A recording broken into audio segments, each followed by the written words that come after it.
Good afternoon. My name is Rita Montgomery, and we are sitting here in the Inn at 213 17 Mile Drive in Pacific Grove, California.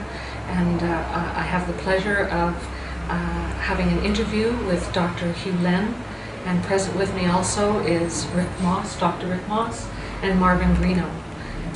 We have some questions. I have some questions of Dr. Hew Lin. Please tell me, how do I pronounce your first name? Is it Heliakala? Is that right? It's E-A-L-E-A-K-A-L-A.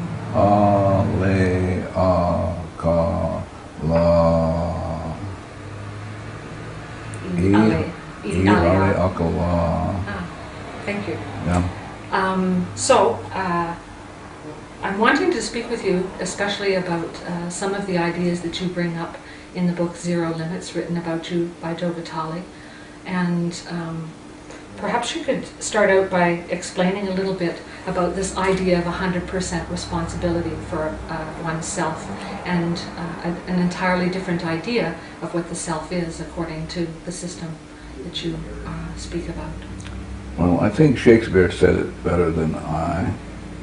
If you read Sonnet 146, Shakespeare says, "Poor soul." And so Shakespeare is saying the basic idea is that there are tragedies in our lives because we don't take a look at where the origin of the problem is, and it's always in self.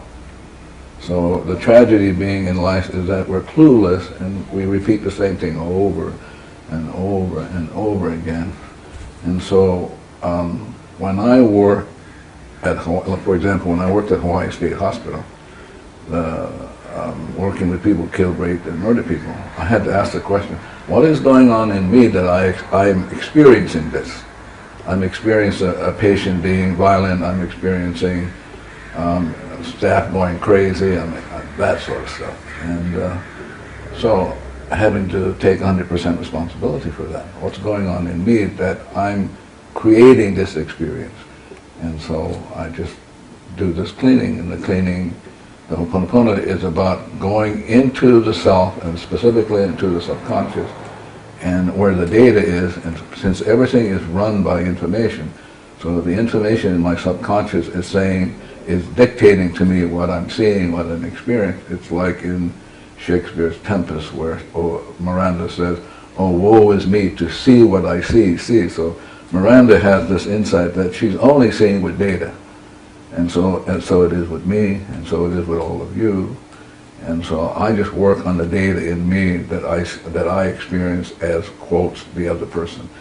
So if I see you as being crazy and goofy, it's only my experience of you. If I erase that, you can't be that way.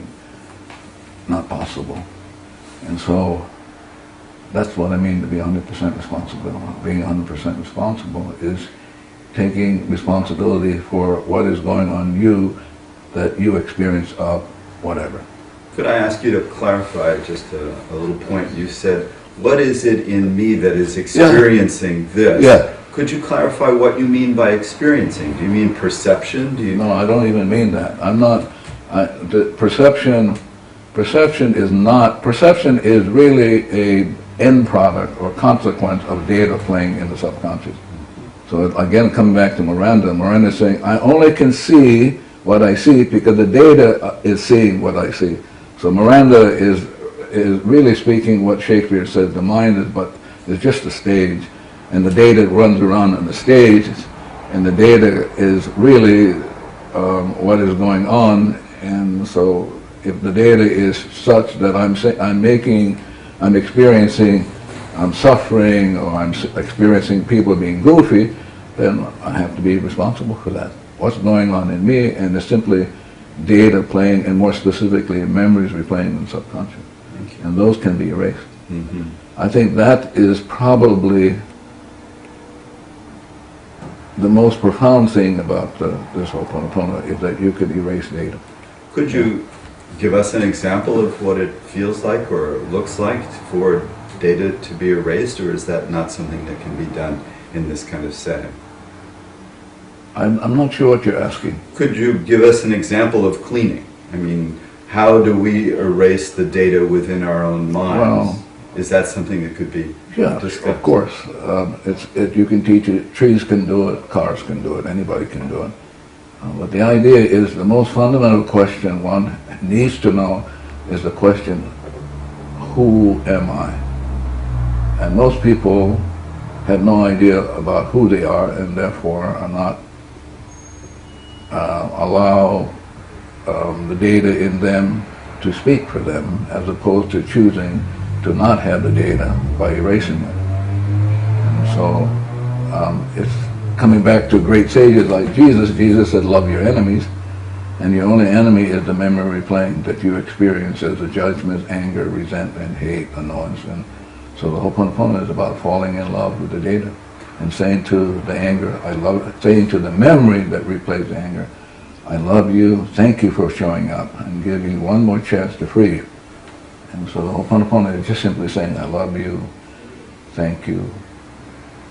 When the data is erased, what is the self that remains? Is it a unique self that is God created? Is it individuated, or is it just pure self? So let me come back at you. So I would ask you, who's talking? Who's asking the question? Well, that would be the data, and Yeah. because the other part of me would know the answer to that. Yeah, but I'm saying since the data is talking, you can erase the data. So I'm saying to people, no matter if you have questions, you'll never be able to get at what is going on because the data is running you. And the idea is to get to see, we historically have come from this notion that you can decode things. So the Greeks come along and Greeks said, well, let's examine, let's analyze. But the oponopono is not about examining or analyzing. Oponopono is about letting go of the data. So when the data is erased, you are what Buddha called in the space of void, or what Shakespeare calls you're in the state of blank. And it is when you are in that state of emptiness, void, and blank, then this inspiration comes through. What quantum physics called the phantom force of nothing. So it's a state of nothingness? I'm sorry? I'm sorry, it's a state of nothingness that you're But describing? you have to really be careful because one has to be as precise as possible. No thought? No words? No, not no thought, no data plane. So what does that mean to have no data free? That means you're free. You're absolutely free with no data place. And it's only at freedom, or I'll use another word, clarity. Clarity is defined as no data plane. No data meaning no memory replaying in the subconscious that one experiences. So let's say you get the mind back to zero. Is what Jesus called the stone or the foundation. And only on that foundation then can you build something. And then out of that foundation comes the inspiration. And so you are moved by perfect information as opposed to being using dead information. Because most of the time we're dead. We without realizing we're stuck in old data and we're dead. And the oponopono is about releasing the death and the debt.